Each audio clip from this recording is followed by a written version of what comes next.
Hey guys, today I'm working on a cover of AFX, I Am Self-Employed, and I have several devices here hooked up in sync using the Octatrack.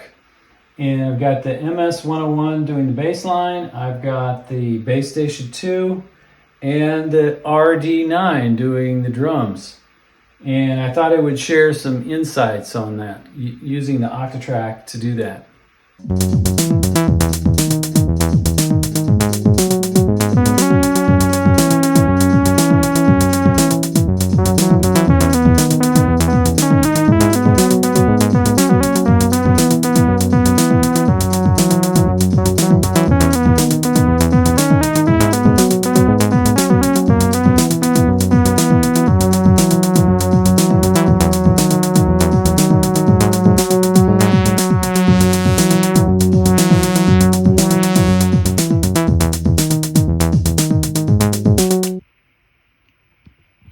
So I wanted you to have the patch. There's the patch for the bass line for I Am Self-Employed. Might have a little more frequency than what you need if that's your only source for your bass line. But I opened the frequency up a little bit to play with it using the filter of the Octatrack to get a certain effect that I wanted, and then syncing that with the RD9. Okay, so there is some danger in hooking a bunch of MIDI devices to the Octatrack and trying to work with them. And the danger is that the Octatrack has a lot of functions that can be accessed via the keys that you play on your keyboard. So here's the manual, and look at all the things that you can control via your keyboard. I mean, I've seen on the forums people are saying, no audio is coming out of my Octatrack now. And it's probably due to all those MIDI messages that you're sending in there via your keyboard. So I'm going to go through the MIDI settings on here. But let me quickly mention that if you're not getting any sound out of your Octatrack, it may be that the sound, because you made some MIDI error or something like that, that the sound is being sent to Q. And so if your tracks are flashing like this and you're not hearing anything, it's because they're being sent to Q. And you really should be using Q. What you do is you hook your headphones up to the headphone jack, and then you can hear things and audition things and do whatever you want, and it doesn't come out the main out. So here's how to use it. You go into mix, and right there where it says mix, main out, and then Q out, and you can adjust between the two.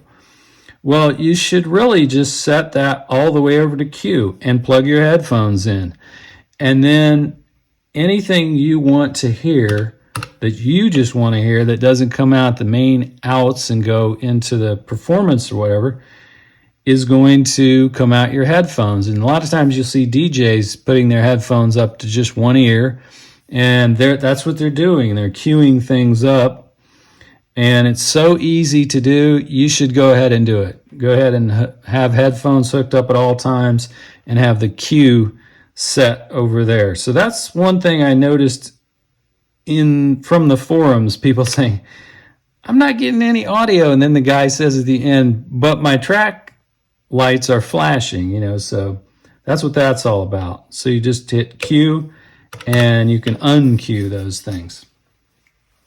But there are a lot of other MIDI errors that could be happening due to you sending thousands of MIDI messages in via your keys.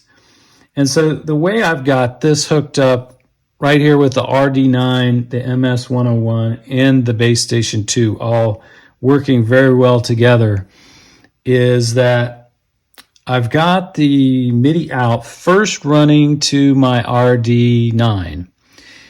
And the RD9 has a through, which is great. So any MIDI messages that go in go right back out. So you can run your sync, your first MIDI out into the RD9, then take that through out and put that into the MS-101.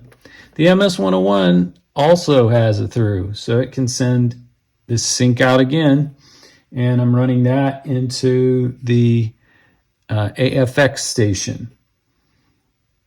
And the AFX station is the only one that I'm using as my keyboard, like to play things into the Octatrack. And so I have my AFX station running into the MIDI in of the Octatrack. And that's the only thing running into the MIDI in. Now, before you hook any keyboard to the MIDI in of the Octatrack, you have to disable all of those functions that are possible, because you can really mess up your track. And so let's go through what my MIDI settings are. If you hit Project, go down to MIDI and over to Control, let's just take a look at that. And you want to turn off audio CC in. You want to definitely turn off audio note in, because that's where the real trouble begins. And so, like I said, before you hook up anything to the MIDI in, do that. So turn those two off. Have the other ones on internal and external. Now going down to sync, you want to have transport send on and clock send, so that everything is synced up. And when you hit play, your RD9 or whatever your drum machine is going to start playing. Now for channels, what this is, auto channel, you want to set that to the keyboard that you're using for keyboard input, the one that's connected to MIDI in. And then all the trig channels, just set them the same as the track. So 1 is set to 1, 2 to 2, and so forth. So what's going on here? The original track here is done on the MC202. How do I know that? Because see this accent button right there? Because you hear the accent in the original, and you hear it on the second beat, and you hear it on the 10th beat. And not only that, but it repeats every time. So it's not just him turning the filter up or something like that. It's looping, and it's definitely the accent from the MC202.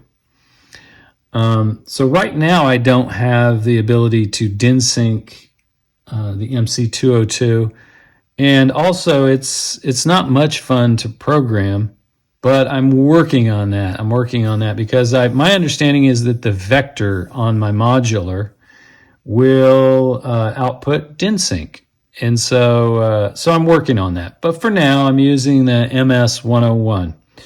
But the key that I want to get into today is the track for the bass line. So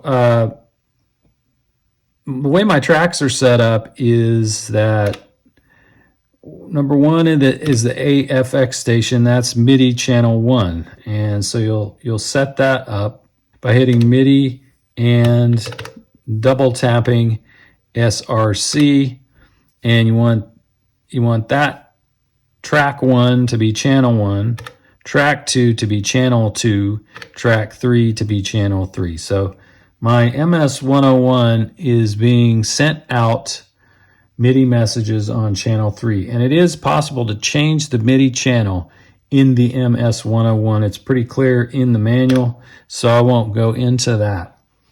But my MS-101 is set to send and receive on MIDI channel 3, and that's also the MS-101 is on track 3. So like I said, the MC202 is using accent. And so how would you do that, since the MS-101 doesn't allow any MIDI control of its filter? I have opened the filter up a little bit on the MS-101, and I'm going to kind of do an accent using the electron. So I have as my effect the filter, and I've got the width set to 70. So here's what we have right now. And I want that popping accent that you hear in the original. And so what I'm going to do is on the first step, I'm going to talk about lock trigs. So by using lock trigs, I can make changes to the filter frequency, which is width here. It's the same thing as a filter frequency knob. You can turn that up and down per step. And so you can create kind of an accent. And so what happens here when you place lock trigs is that lock trig just remains the rest of the song till it rolls around again. So if you turn a lock trig to some number, you want to turn it back again. And so the first step, I'm going to go function and hit the first step, and it makes a dull green trig there, and that's a lock trig. And so I'm going to push down on that, and I see the width is still at 70. So what that's for is when it rolls back around again to this first page of 16, it's going to be at 70 and start out at 70. Okay, so I'm going to place lock trigs also on 2 and 3. So on 2, I'm going to turn the filter frequency up, and I'm going to turn the resonance up, which is where it says Q there, to about 15, I guess. And that would remain and not until it rolled around again. So you have to turn that back down again. So that one I want at 70, which it is. That sounds pretty much like the accent. So there's one at 10, and then I'm going to turn it off at 11. So I'll go ahead and place a couple lock trigs there. 10, I'll turn the frequency all the way up and the Q to about 25. Then I need to turn that off again. So I'll put that at 70 and that back at 0. And let's hear it. So that really does sound like an MC202 accent. Now, before I go, let me just mention a couple other helpful things that you can, if you're messing around with lock trigs, you can delete those out without affecting your MIDI notes, because my MIDI track has all the notes for that bass line. So if you're in grid recording mode, which is just a solid record button, and you hit function clear, it clears out those green lock trigs. Now I should also mention right here that you don't have to use lock trigs. I just wanted to show you what they were and maybe just get into the habit of using lock trigs. But in this particular instance, I don't have to use lock trigs. I can just make regular red trigs on there and set the filter per step using regular old trigs. And the reason is because I don't have a sample on this track. I'm using this track as a MIDI track. So there's my MIDI notes that wouldn't be affected by me putting trigs all over here and using them to control things, because I'm not trigging a sample. So I just should just point that out, that, you know, I could just use regular old trigs, but I'm kind of in the habit of using, function trig and using these lock trigs to do things like that.